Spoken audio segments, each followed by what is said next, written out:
Our first story today takes us to Yalobusha County in North Mississippi. Late on Thursday night, Patrice O'Brien was honored as the Mississippi Forestry Association's new Outstanding Tree Farmer of the Year. While couples have received the award in the past, she is the first woman to receive it outright. O'Brien and her sister Joy Swearingen own Twin Oaks Farm. There's a long family history at Twin Oaks, but tradition doesn't mean living in the past. O'Brien and her family make Twin Oaks pull its weight by developing multiple income streams on the property. One day I was riding my four-wheeler down through here, and as I got down to this end, a mother turkey flew up into the tree, and there were all kinds of little baby turkeys just right there around me. It was so exciting, so thrilling to watch them as they took to cover, and I was just right there amongst them. Wildlife management for hunting and enjoyment is one of the many goals being accomplished at Twin Oaks Farm. The 1,200-acre tree farm is located in Yalobusha County. It's owned by O'Brien and her sister, Joy Swearingen. O'Brien is the managing partner. She's definitely not an absentee landlord. What got my attention was her enthusiasm in managing just not necessarily the forest, but the entire property, and being a good steward of the entire property, all aspects of a property. She's real involved. Twin Oaks has been a certified tree farm since 1959. The farm has been under a written management plan since O'Brien's father passed away in 1982. It's been a real pleasure working with them. They've got just a variety of stands, and I was able to update their tree farm plan 2 years ago. With 1,200 acres, they've got, I think I calculated there were about 20 different stands on the property in a variety of age class distributions, so we got a lot to work with. As far as wildlife, we have the hunt club revenues, and then we have the fish club revenues. And my husband is exploring and getting into beekeeping, and I do some production gardening. Multiple income streams are a priority at Twin Oaks. The goal is to use the land's resources in a sustainable, professionally managed manner. When we first came up here and talked to Patrice and them, one of the first things she said was she wants something growing on every inch of her farm. And she didn't care if that was grass, trees, or whatever. If she couldn't grow trees there, she was going to grow something else there. One of those income streams is hunting leases. Gary Crafton leads the Tillatoba Hunting Club on the Twin Oaks property. O'Brien wanted a long-term lease with a small club. This fit Crafton and his brother Glenn's expectations. This allows them to make facility investments they would not otherwise make if the lease was year to year. They also practice quality deer management. This is the largest buck harvested so far, but all bucks have increased in size. Deer of this size were the high-end bucks that we were seeing on this place when we first began hunting on this lease. And through proper nutrition and age, we're now seeing more and more bucks like this, letting the young bucks live, harvesting numbers of does. With 48 acres of water and 2 lakes, fishing has always been an interest at Twin Oaks, especially for Lamar O'Brien, Patrice's husband. Professionally managed with the help of consultant Larry Clay, the lakes are now part of a fishing club where the members pay an annual fee. Largemouth bass, crappie, and brim can be found. At this point, catching a string of 2 to 2.5 pound bass is common, with some 10-pounders reported. We've had this going on for about 5 years now, and we've had consistent members every year. Matter of fact, this last year, all of our members re-upped.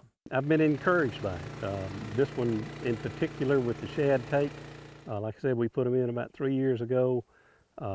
Everywhere we look today, we saw shad. So a bass or a crappie that's hungry, all they've got to do is open their mouth pretty much and get a meal. They're looking, like Larry said, for a quality fishing experience, where on a private lake, they don't have a lot of the conflict with other folks in public lakes. They enjoy coming out here fishing. If they catch 10 or 15 fish, it's been a good day. Twin Oaks has been in Patrice O'Brien's family since the early 1840s. The oldest part of the farmhouse dates back to 1917, the barn to the 1940s. Trees blown down by storms are sawn into boards and used for repairs to the house and barn, such as this hallway flooring and kitchen cabinets. While Twin Oaks is a working farm, there are places known as special sites. This cypress lowland O'Brien and her daughter Kelly are walking through has been set aside for generations. This area has been set aside. My grandfather found it to be a special place and passed it down to his children, and my mom will pass it down to me. It really is just a special place. This is a scion, Bill. This is the site of one of the darkest days at Twin Oaks Farm. It occurred in early spring 2007. A woods arsonist set fire to a 9-year-old, 65-acre stand of Conservation Reserve Program hardwood trees. I could not believe that somebody would dislike us so much or have such an evil desire in their heart to burn these beautiful trees. I just could not believe it. While the whole stand did not burn, there was extensive damage. Fortunately, the fire occurred when the trees were dormant. In the spring, many of the trees grew sprouts from the roots called scions. That was a blessing, but for 3 winters, the O'Briens sawed out the dead trunks and thinned the scions, all the while fighting briars and brush. If we hadn't done it, you would have had virtually non-merchantable trees here, or you would have had some, because each one of these scions takes energy from the roots there. So they're competing with each other. Really what you want is to be able to eliminate down to the main scion, so all the energy from the roots go into this main scion. The CRP hardwood trees had been planted originally in an effort to halt the growing erosion along Tillatoba Creek and its tributary on Twin Oaks Farm. The problem started in the 1960s after the construction of Interstate 55 west of the farm. Inadequate culverts prompted flooding along the creek. Dredging efforts downstream of Twin Oaks eventually caused massive amounts of erosion on Twin Oaks itself. O'Brien remembers when the tributary creek was a ditch you could step over. We've estimated that we've lost probably somewhere between 4.5 and 8 acres of land. Valuable, cultivatable, fertile cropland to this creek erosion. O'Brien and her sister, with support from Yalobusha County, worked with Mississippi's U.S. Senators Thad Cochran and Trent Lott. Money was finally allocated in the 2002 Farm Bill to install berms, drainage pipes, and riprap. We'd already spent over $10,000 in pipes and culverts and ditch work to hold what we thought we could hold, but it kept washing out. Even the county roads up here, they've spent probably close to $1 million on bridges. While Patrice O'Brien is a hands-on tree farm owner, she's also very active on behalf of forestry in Mississippi and the United States. She's hosted forestry field days at Twin Oaks. O'Brien has served in several positions with the Mississippi Forestry Association, including the Board of Directors. Nationally, she's been a member of the Forest Landowners Association, serving as a regional vice president and board member, even traveling to Washington to lobby on behalf of forestry. She's also been the president of the Rankin County Forestry Association, and she was the secretary-treasurer for many, many years. A lot of things get done when Patrice O'Brien's involved. Eventually, the care of Twin Oaks Farm will fall to the 5th generation, O'Brien's children, Kelly and Brad. Twin Oaks appears to be in good hands.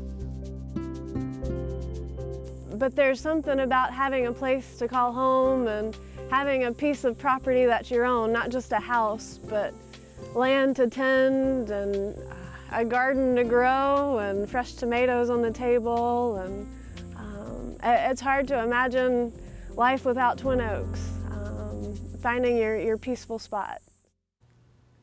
You can watch this story again on Patrice O'Brien on our Farm Week website, Facebook page, or YouTube. The website address is farmweek.msucares.com.